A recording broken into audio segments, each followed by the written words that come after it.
నమస్కారం, శుభదినం కార్యక్రమానికి స్వాగతం.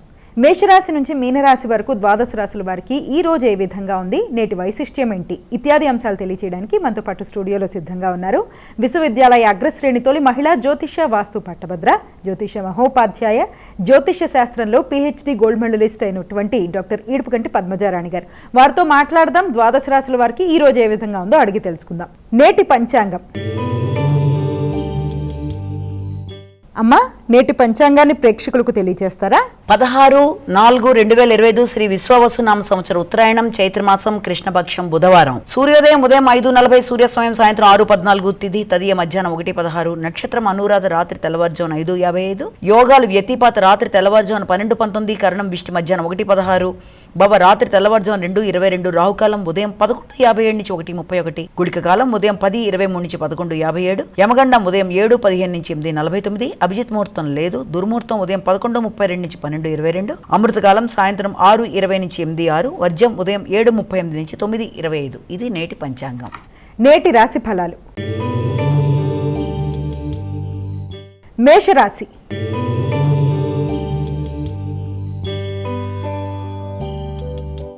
అమ్మా, మేషరాశి వారికి ఈరోజు ఏ విధంగా ఉండబోతోంది? మేషరాశిలోకి వచ్చిన నక్షత్రాలు అశ్విని, భరణి, కృత్తిక 1వ పాదం. అలాగే మేషరాశి వారికి ఈ రోజున వాళ్ళ యొక్క ఆరోగ్య విషయంలో కానీ, ప్రయాణాల విషయంలో కానీ, ఇతరులతో వ్యవహరించే విధానాల్లో కానీ తగిన విధంగా జాగ్రత్తలు తీసుకుంటూ ముందుకు వెళ్ళవలసిన అవసరం కనబడుతుంది. ముఖ్యంగా డ్రైవింగ్ చేసేవాళ్ళు కానీ, లేకపోతే వాహనాలకు సంబంధించిన విషయాల్లో, తర్వాత తల్లి యొక్క ఆరోగ్య సంబంధమైన విషయాల్లో శ్రద్ధ మొదలైన వాటితో ఈ రోజున ఎక్కువ శాతం దృష్టిని సారిస్తూ ముందుకు పెడతారు. కొత్త ప్రదేశాల్లో ఆహార స్వీకరణ చేసే విషయంలో కూడా తగిన విధంగా ఆచితూచి వ్యవహరించాలి. వృషభ రాశి.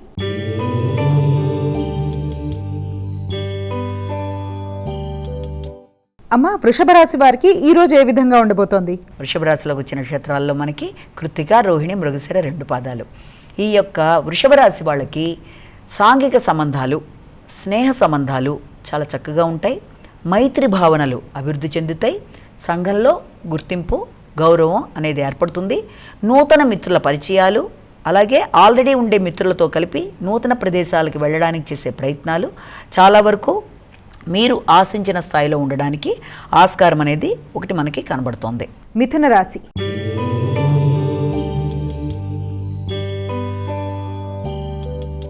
అమ్మా, మిథున రాశి వారికి ఈరోజు ఏ విధంగా ఉండబోతోంది? మిథున రాశిలోకి వచ్చిన నక్షత్రాలు తీసుకున్నట్లయితే మృగశిర, ఆరుద్ర, పునర్వసు 3 పాదాలు.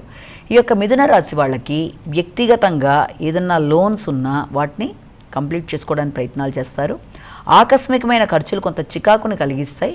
అయినప్పటికీ శత్రు రోగ రుణాలని జయించడానికి చాలా స్ట్రాంగ్గా డెసిషన్ తీసుకుంటారు.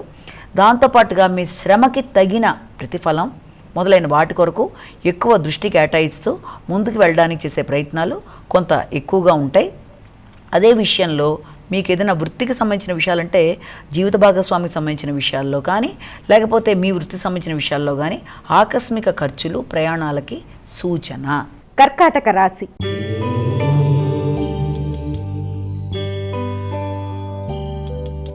అమ్మా, కర్కాటక రాశి వారికి ఈరోజు ఏ విధంగా ఉండబోతోంది? పునరుసు, పుష్యమి, ఆశ్లేష. ఈ కర్కాటక రాశి వాళ్ళకి హృదయాందోళన అధికంగా ఉంటుంది. మీ మీద మీకు కొంతవరకు ఆత్మవిశ్వాసం అనుకోవచ్చు, లేకపోతే ఆలోచన పరంగా అది జరుగుతుందా లేదనే అపనమ్మకంతో కావచ్చు, ఏదైనా ఒక నిర్ణయం తీసుకునేటప్పుడు కొంత ఘర్షణాత్మకమైన వాతావరణం, ముఖ్యంగా సంతానానికి సంబంధించిన అభివృద్ధి విషయంలో కావచ్చు, ఇష్టపడిన వ్యక్తులతో మీరు మాట్లాడేటప్పుడు కావచ్చు, మీకు అనుకూలంగా ఉండే వాతావరణం అవునా కాదా అని కొంత మానసిక ఘర్షణ లాంటిది అధికంగా ఉండే అవకాశం అనేది అధికంగా ఉంది. అలాగే వృత్తికి సంబంధించిన విషయాల్లో ఎదురు చూస్తున్న వర్తమానాల కొరకు రోజుని అనవసరంగా వృధా చేసుకునే అవకాశాలు కూడా కనబడుతున్నాయి. కనుక వీలైనంత వరకు మానసిక ప్రశాంతత కొరకు ఎక్కువ ప్రయత్నం చేసే విధంగా మీరు ఆలోచనలు చేయాలి. సింహరాశి.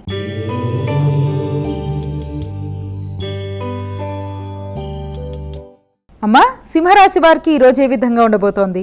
సింహరాశిలోకి వచ్చిన నక్షత్రాలను తీసుకున్నట్లయితే మఖ, పుబ్బ, ఉత్తర 1వ పాదం. సింహరాశి వాళ్ళకి ఈ రోజున కుటుంబ వ్యవహారాలు, ముఖ్యంగా గృహానికి సంబంధించిన విషయాలలో, గృహ వాతావరణం కావచ్చు, విద్యార్థులకు విద్యా సంబంధమైన విషయాల్లో కావచ్చు, అలాగే వాహనాలకు సంబంధించి, అలాగే నూతన గృహ నిర్మాణాల విషయంలో లేకపోతే పెట్టుబడుల కొరకు, స్థిరాస్తుల కొరకు ఈ రోజున కొంత గట్టిగానే మీరు ఆలోచనలు చేయడం, అలాగే కొత్త ఇళ్ళు మారడానికి ప్రయత్నాలు చేస్తే ఎలా ఉంటుంది అన్న ఆలోచనలు రావడం, కొత్త విషయాలు నేర్చుకోవడం, విద్యార్థులకు విద్యా సంబంధమైన విషయాల మీద ఎక్కువ దృష్టి కేటాయించడానికి తగిన విధంగా, అంటే వాళ్ళ కాన్సంట్రేషన్ పెరిగే విధంగా కొంత ఎక్కువ దృష్టి సారించాలి. ఆ యొక్క కాన్సంట్రేషన్ పెరగడానికి శ్రీ హయగ్రీవాయ నమః అనే మంత్రాన్ని పఠించినట్లయితే మంచి ఫలితాలు ఏర్పడతాయి. కన్యా రాశి.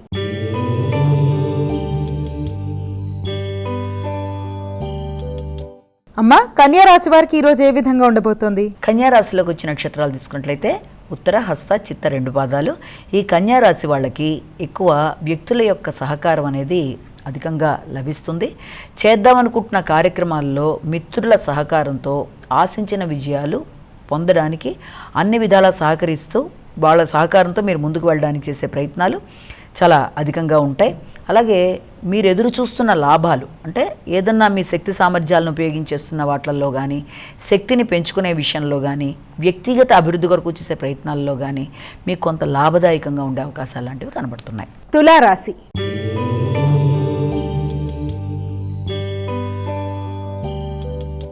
అమ్మా, తులారాశి వారికి ఎలా ఉంది ఈరోజు? తులారాశిలోకి వచ్చే నక్షత్రాలను ప్రధానంగా తీసుకున్నట్లయితే మనం దీంట్లో ఈ యొక్క చిత్త, స్వాతి, విశాఖ 3 పాదాలు కూడా మనకి తులారాశిలోకి వస్తాయి. ఈ తులారాశి వాళ్ళకి మాట్లాడేటప్పుడు తగిన విధంగా జాగ్రత్తలు తీసుకుంటూ మాట్లాడాలి. ముఖ్యంగా వృత్తి విషయంలో కానీ, వృత్తిపరంగా మీతో కొలీగ్స్ కావచ్చు, మీ వ్యాపారంలో వ్యక్తులు కావచ్చు, ఎవరితోనైనా సరే మాట్లాడేటప్పుడు అభిప్రాయ భేదాలు రాకుండా తగిన విధంగా జాగ్రత్తగా ఆలోచించుకొని 1-2 సార్లు మాట్లాడడం చాలా అవసరం. అలాగే కుటుంబ సభ్యులతో వ్యవహరించేటప్పుడు కానీ, ఇతరులకి వాగ్దానాలు చేసేటప్పుడు కానీ అన్ని విషయాల్లో కూడా ఆచితూచి వ్యవహరించాలి. మీరు మాట్లాడింది ఒకటైతే ఇతరులకు వేరే రకంగా ధ్వనించే అవకాశం ఉన్న రీత్యా అన్ని విషయాల్లో తగిన జాగ్రత్తలు తీసుకుంటూ ముందుకు వెళ్ళాలి. వృశ్చిక రాశి.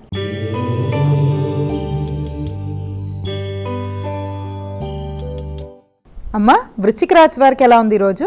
వృశ్చిక రాశి వాళ్ళకి నక్షత్రాలు తీసుకుంటే విశాఖ 4వ పాదం, అలాగే అనురాధ 4 పాదాలు, జ్యేష్ఠ 4 పాదాలు. ఈ యొక్క వృశ్చిక రాశి వాళ్ళకి మీ మీద మీకు నమ్మకం కొంతవరకు సామాన్యంగా ఉంటుంది.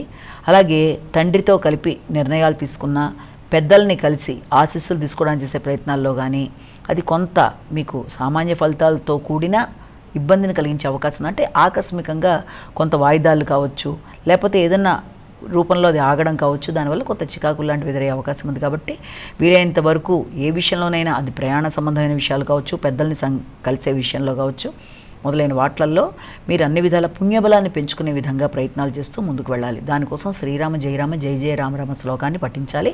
అలాగే వ్యక్తిగతంగా మీరు తీసుకునే నిర్ణయాలు మీకే వాటి మీద విశ్వాసం కొంతవరకు తక్కువగా ఉండడం బట్టి ఒక పని చేద్దామా వద్దా అనే సంశయం అనేది అధికంగా ఉంటుంది. కనుక అలాంటి అనుమానాలు ఉంటే కొంత మీరు ప్రశాంతంగా ఆలోచించాక నిర్ణయం తీసుకొని మీ యొక్క స్కిల్స్ ఆలోచించుకొని దాని ప్రకారం ముందుకెళ్ళడం మంచిది. ధనస్సు రాశి.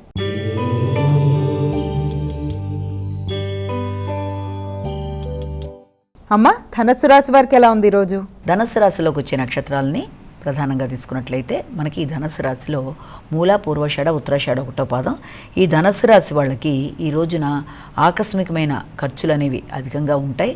అవి కూడా మీకు అవసరమైన విషయాల్లో క్లియర్ చేయడానికి, అంటే ఏదైనా ఆరోగ్య సంబంధమైన విషయాలకు సంబంధించి కావచ్చు, లేకపోతే ఏదైనా దీర్ఘకాలిక పెట్టుబడులకు సంబంధించిన విషయాల్లో కావచ్చు, కొంత మీరు అడ్వాన్స్ ఇవ్వాలనుకున్న విషయాల్లో అలాంటి వాటికి అవకాశం అనేది ఒకటి మనం అనుకోవచ్చు.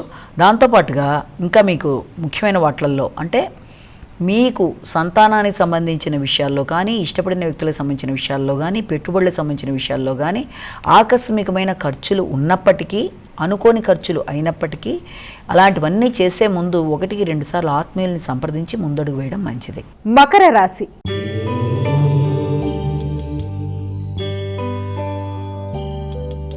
అమ్మా, మకర రాశి వారికి ఎలా ఉంది ఈరోజు? మకర రాశిలోకి వచ్చే నక్షత్రాలను ప్రధానంగా తీసుకున్నట్లయితే ఈ యొక్క ఉత్తరాషాఢ, తర్వాత శ్రవణం, ధనిష్ట ఇవన్నీ కూడా వస్తాయి. ఈ యొక్క మకర రాశి వాళ్ళకి ఆలోచనలు చాలా బాగా ఉపకరిస్తాయి. వ్యక్తుల సహకారం బాగుంటుంది. ఆగిన పనులు ముందుకెడతాయి. భాగస్వామి వ్యవహారాలు అనుకూలంగా ఉంటాయి. జీవిత భాగస్వామితో కలిసి కొంత రిక్రియేషన్గా లేకపోతే రిసార్ట్స్కి వెళ్ళడానికి కొంత ప్రయత్నాలు చేస్తారు. కొంత విశ్రాంతి దొరుకుతుంది. మానసిక సంతృప్తి కూడా ఏర్పడుతుంది. కుంభరాశి.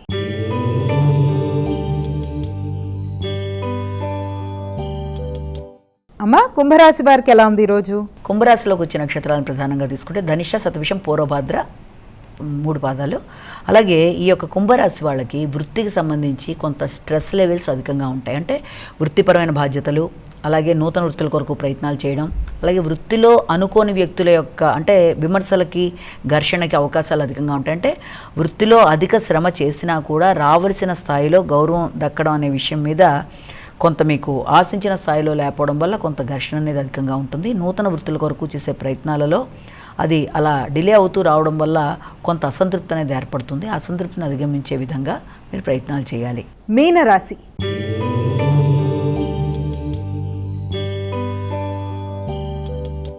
అమ్మా, మీనరాశి వారికి ఎలా ఉంది ఈరోజు? మీనరాశిలోకి వచ్చే నక్షత్రాలు తీసుకుంటే పూర్వభద్ర, ఉత్తరాభాద్ర, రేవతి 4 పాదాలు. ఈ యొక్క మీనరాశి వాళ్ళకి దూర ప్రయాణాల కొరకు ఎక్కువ ఆలోచన చేస్తారు.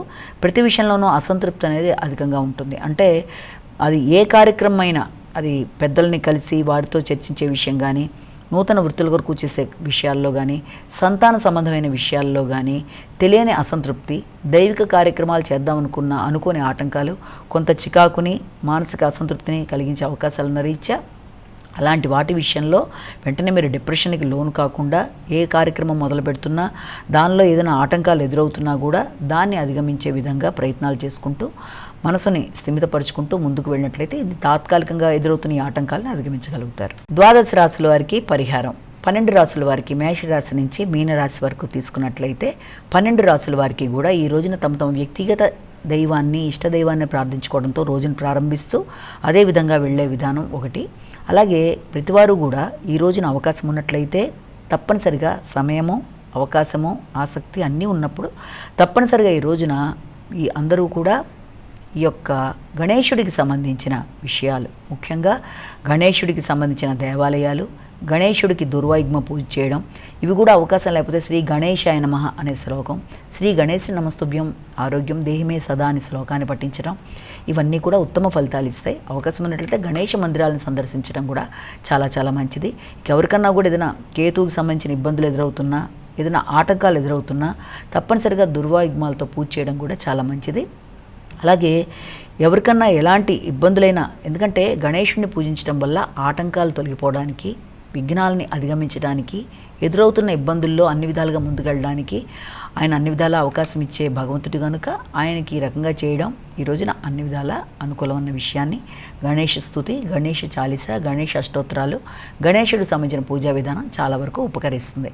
అలాగే ఇప్పటిదాకా చెప్పుకున్న ఈ యొక్క రాశి ఫలితాలన్నీ కేవలం ఒక వ్యక్తిని ఉద్దేశించి చెప్పలేదు కనుక అన్నీ తమకే వర్తిస్తాయి అనుకోకుండా ప్రతి వ్యక్తి తమ తమ వ్యక్తిగత జాతకాలు చూసుకుంటూ గోచారరీత్యా ఎదురవుతున్న ఈ ఫలితాల్లో ఏదైనా చిన్నపాటి సమస్యలు ఉన్నప్పుడు తప్పనిసరిగా ఏ రోజుకు ఆ రోజు దానికి తగిన విధంగా తమ ఇష్ట దైవాన్ని ప్రార్థించుకోవడమో, లేకపోతే ఆ రోజు చెప్పిన దైవాన్ని ప్రార్థించుకోవడం లాంటివి చేసుకుంటూ ముందుకు వెళ్ళినట్లయితే చిన్నపాటి సమస్యల్ని, గోచారరీత్యా ఎదురవుతున్న సమస్యల్ని అధిగమించడం అనేది సులభతరంగా ఉంటుంది.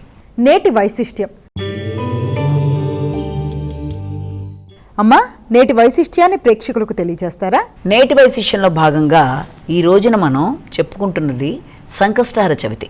ఈ సంకష్టహర చవితి కూడా దీని పేరు ఏంటంటే చైత్రమాసంలో మనకి వచ్చే ఈ యొక్క సంకష్టహర చవితి పేరు వికట సంకష్టహర చవితిగా మనం దీన్ని చెప్తాము. అయితే ఈ సంకష్టహర చవితి అనేది ఎందుకు ఎక్కువ చేస్తూ ఉంటారంటే ఎవరైనా సరే ఇది ప్రతి నెల వస్తూ ఉంటుంది. సంవత్సరంలో 12 నెలల్లో 12 నెలల్లో మనకి నెలకి ఒకసారి చొప్పున ఈ యొక్క పౌర్ణమి తర్వాత 4వ రోజున మనకి ఈ చవితి నాడు ఏర్పడుతూ ఉంటుంది సంకష్టహర చవితి. సంకష్ట అన్న మాటలోనే మనకు తెలుస్తుంది ఏ రకమైన ఇబ్బందులు ఎదురవుతున్నా కూడా, ఎలాంటి విఘ్నాలు ఎదురవుతున్నా, సమస్యలు ఎదురవుతున్నా వాటిని అధిగమించడానికి అందరూ కూడా పాటించేది సంకష్టహర చవితి. అంటే కొందరు దాన్ని 3 నెలలు చేస్తారు, కొందరు 3 నెలలు, కొందరు 5 నెలలు, కొంతమంది 11 నెలలు, అలా వారి వారి ఇష్టానుసారంగా కొంత మొక్కుకొని ఆ విధంగా చేసుకుంటూ వెళ్ళే వాళ్ళని మనం చూస్తూ ఉంటాం. అలాగే ప్రతి నెల ఒక్క నెలకి ఏర్పడే ఆ యొక్క సంకష్టహర చవితికి ఒక పేరు ఉంటుంది.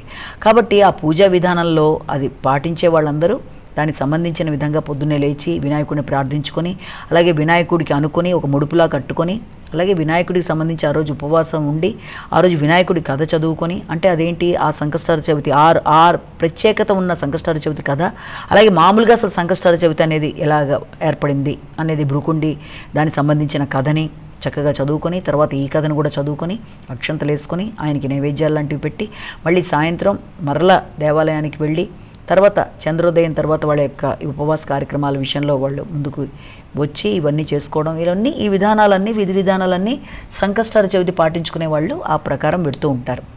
కానీ ఏంటంటే ఆ ముడుపు కట్టుకోవడం వాళ్ళ కోరిక తీరిన తర్వాత దాన్ని ఆ సంకష్టార చవితి విధానాన్ని ఇంకో రకంగా చేసుకుని పెడుతూ ఉంటారు. దానికి ఇంత అని కాకుండా 3 సార్లు 5 సార్లు 11 సార్లు ఆ విధానాలుగా పెడుతూ ఉంటారు.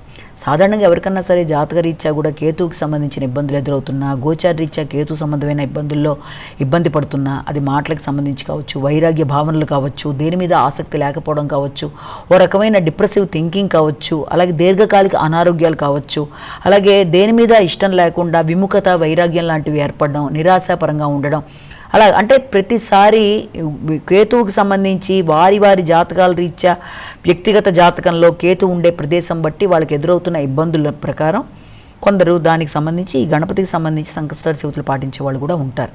అయితే సంకష్టార చవితికి సంబంధించిన విషయాల్లో అసలు సంకష్టార చవితి అన్నది ముఖ్యంగా ప్రధానంగా దానికి సంబంధించి 12 నెలలు ప్రధానంగా ఒక కథ, తర్వాత ఆ నెలలో ఏర్పడిన దానికి సంబంధించిన కథ చదువుకోవడం, ఇదంతా కూడా పరిపాటి. అంటే వారికి సంబంధించి కొందరు ఏంటంటే వినాయకుడిని పూజించే వాళ్ళు కేవలం దేవాలయానికి వెళ్ళి వినాయకుడికి సంబంధించి గుంజళ్ళు తీసి ప్రతిరోజు ఇలా చేస్తారు. కొందరు వినాయకుడి నియమాలు లాంటివి పాటించుకుంటారు. ఏది చేసినా సంకష్టహర చవితి అన్న మాటలో అర్థాన్ని కనుక మనం చూసినట్లయితే వ్యక్తికి ఎదురవుతున్న అన్ని రకాల అవరోధాలు, అంటే అది విద్యాపరంగా, ఎందుకంటే ఏ పని చేసినా మొట్టమొదటి ప్రపంచంలో ఒక శుభకార్యం అనేది ఒక వ్యక్తి మొదలుపెట్టినప్పుడు అది గృహప్రవేశం కావచ్చు, విద్యారంభం కావచ్చు, వివాహం కావచ్చు, ఏ శుభకార్యమైనా వినాయకుడితో మనం మొదలు పెడతాం. కనుక ఎందుకు మొదలు పెడతాం? అది తప్పనిసరిగా వినాయకుడి పూజ చేయడంలో ఉద్దేశం ఎదురవుతున్న సమస్యల్ని అధిగమించడానికి, అన్ని రకాలుగా కూడా విజయాన్ని సాధించడానికి ఈ రకంగా చేస్తూ పెడతారు. కనుక వినాయకుడికి అంత విశిష్టమైన స్థానం అనేది మనకి ఏర్పడింది. అయితే ఈ రోజున ఈ సంకష్టార చవితి సందర్భంగా మనం ఒక ప్రాముఖ్యత చెందిన ఒక చక్కటి దేవాలయానికి సంబంధించిన ప్రదేశాన్ని, ఆ వివరాలని కూడా మనం ఈ రోజున మనం తెలుసుకుందాం. ముఖ్యంగా దీనికి సంబంధించి బెంగళూరుకు సమీపంలో, అంటే దానికి బెంగళూరు దగ్గర దక్షిణ ప్రదేశంలో, అంటే దాదాపుగా దీనికి ఎక్కడంటే మనం తీసుకున్నట్లయితే ఇది సౌత్ ఆట్కా శ్రీ మహాగణపతి దేవాలయం అని చెప్పి చాలా పేరు పొందిన దేవాలయం. అసలు అది ఉన్నట్టుగా కూడా చాలామందికి, అక్కడ ఉన్న వాళ్ళకి తప్ప చాలామందికి తక్కువ దాని గురించి దాని ప్రాముఖ్యత తెలిసిన వాళ్ళు చాలా తక్కువ మంది ఉంటారు. అయితే ఈ ఆలయం అనేది మనకున్నది కర్ణాటకలో దక్షిణ కన్నడ ప్రదేశంలో బేతాంగడ్, అంటే బేల్తాంగడి తాలూకాలో కొక్కడ అనే ప్రదేశం నుంచి 3 కిలోమీటర్ల దూరంలో ఉంది ఈ యొక్క సౌత్ ఆట్కా దేవాలయం అనేది. అంటే సౌత్ ఆట్కా వినాయక టెంపుల్ అనేది పేరేంటి ఇంత విచిత్రంగా ఉంది అని అనుకోవచ్చు. సౌత్ ఆట్కా అన్న మాటలో అర్థం ఏంటంటే తుళు భాష అనేది ఉంటుంది కదా, దానిలో దోసకాయలతో సంబంధించిన గడ్డి మైదానం అని అర్థం సౌత్ ఆట్కా అంటే ఆ దేవుడు, ఆ విఘ్నేశ్వరుడు ఆ గడ్డి మైదానంలో దోసకాయల మధ్య ఆయన్ని ప్రతిక్షేపించి పూజ చేస్తూ ఉండడం అనేది జరిగింది. దీనికి సంబంధించిన కథ ప్రాముఖ్యతను తెలుసుకుంటే ఆ స్థల పురాణం వాళ్ళు చెప్పేది దాదాపు 800 సంవత్సరాల క్రితం ఒక మహారాజు గణపతిని పూజించుకున్నప్పుడు వాళ్ళ యొక్క రాజ్యాన్ని ఎవరో ధ్వంసం చేసినప్పుడు అక్కడ ఆ గణపతిని తీసుకెళ్ళి ఈ యొక్క గోపబాలురు అంటారు కదా, గోవుల్ని కాసుకునే వాళ్ళు, తీసుకెళ్ళి ఆ గడ్డి మైదానం అక్కడంతా కూడా దోసకాయలు ఉన్న ప్రదేశంలో ఈయన్ని నెలకొల్పడం అనేది జరిగింది. పెట్టి పూజలు చేయడం అనేది జరగడంతో రాను ఏం జరిగింది, ఎప్పుడైతే ఆ పూజలు చేస్తున్నారో ఆ ప్రదేశం అంతా కూడా అందరూ కూడా రావడం, తర్వాత కాలక్రమేణా అందరూ కూడా ఆయనకి దోసకాయలనే నైవేద్యంగా పెట్టడం ఇప్పటికి కూడా కనబడుతుంది మనకి. దోసకాయలు నైవేద్యం పెట్టడం అంతా కూడా ఉంటుంది. అందరి యొక్క నమ్మకం ఏంటంటే స్థానికులకి మరైతే ఆ గుడి యొక్క విచిత్రం ఏంటి అంటే అది 24 గంటలు తెరిచే ఉన్నట్టుగా ఉంటుంది. దాని గర్భగుడి ఉండదు, దానిపైన ఏ రకమైన దేవాలయం రూపంలోనూ ఉండదు. అంటే అది చూడ్డానికి ఎక్కువగా మనకు ఎలా అనిపిస్తుందంటే చూడ్డానికి అది ఏ రకమైన గర్భగుడి ఉండదు, ఆలయ నిర్మాణం ఉండదు, బహిరంగ ప్రదేశంలో ఉండడం అనేది మనం చూస్తాం. బహిరంగ ప్రదేశంలో ఉంటుంది. మరి దానికి ఏదైనా కడదామని అనుకున్నా కూడా దేవాలయం కట్టద్దు, నేను ఇలాగే ఇందులోనే ఉంటాను ఆయన కల్లోకి వచ్చి భగవంతుడు చెప్పినట్టుగా అక్కడ స్థానికుల నమ్మకం ఆ రకంగా ఉంటుంది. అలాగే అక్కడ చాలా ఇంకా ప్రత్యేకమైన ఓపెన్ ఎయిర్ సిస్టమ్ లాగా ఉండడం అనేది ఒకటి చూస్తాము. అలాగే ఇక్కడ ఆలయం దగ్గర ఎక్కువ మంది రకరకాల గంటలు కడతారు. ఆ యొక్క చాలా పెద్ద వినాయకుడు, అటుపక్కన సిద్ధి బుద్ధి నల్లరాతి మీద ప్రతిష్ఠేపించినట్టుగా ఉంటుంది, 20 అడుగుల యుద్ధం మీద. అది చాలా పెద్ద వినాయకుడు. చాలా నమ్మకం విద్యార్థులు విద్య కోసం వెళ్ళిన. ఇది ఏంటంటే ధర్మస్థలికి 16-17 కిలోమీటర్ల దూరంలో ఉంది. అలాగే కుక్కే సుబ్రహ్మణ్యేశ్వర స్వామి దేవాలయానికి మంగళూరుకి దాదాపుగా అది కొంత 40 కిలోమీటర్లు 80 కిలోమీటర్ల దూరంలో ఉంది. 45 కిలోమీటర్ల దూరం కుక్కే సుబ్రహ్మణ్యేశ్వర స్వామికి. ఇది చాలా విశేషమైన దేవాలయం. సౌత్ ఆర్ట్ అంటే దోసకాయలకు సంబంధించిన ప్రదేశంలో దేవుడు ఉండడం, వాళ్ళ కోరికలు తీరిన తర్వాత వాళ్ళు వచ్చి గంటలు కడతారు. దేవాలయంలో అంతా కూడా గంటలే ఉంటాయి, ఎక్కువ శాతం గంటలే ఉంటాయి, ఓపెన్గా ఉంటుంది. అక్కడ ఆ దేవాలయంలో రకరకాల సేవలు చేస్తారు. ఉదయం 7:15కి పూజా విధానం, 7:15కి, మధ్యాహ్నం 12:15కి, రాత్రి మళ్ళీ మీకు మరలా 7ంటికి 3 సార్లు దేవుడికి పూజ చేస్తారు.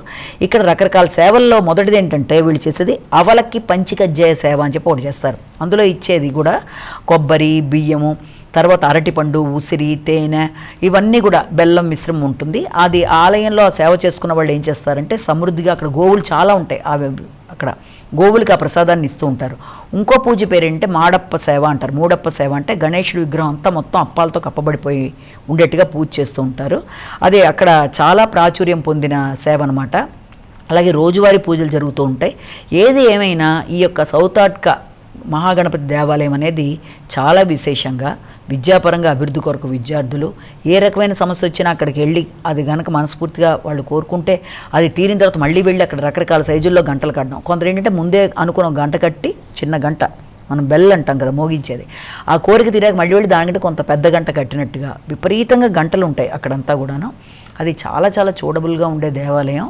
అది చాలా దగ్గరగా ఉంటుంది మనకి ధర్మస్థలకి, చాలా నియరెస్ట్ ప్లేస్. కాబట్టి ఇది తప్పకుండా చూడవలసింది. ముఖ్యంగా అక్కడ చేసే పూజా విధానాల్లో ఈ యొక్క సంకష్టార చవితులు అద్భుతంగా చేస్తారు ప్రతి నెల. అంతేకాకుండా వినాయకుడికి సంబంధించిన అన్నీ కూడా చాలా విశేషంగా జరుగుతాయి. కాబట్టి ఈ రోజున అంత విశేషమైన సౌతాట్క మహాగణపతి దేవాలయం గురించి మాట్లాడుకోవడం సంకష్టార చవితి నాడు. మరొకసారి వినాయకుడిని తలుచుకుంటూ జై గణేష. నమస్కారం. ఇది ఈనాటి మన శుభదినం కార్యక్రమం. మరో కార్యక్రమంతో మళ్ళీ కలుసుకుందాం. అంతవరకు సెలవు. నమస్కారం.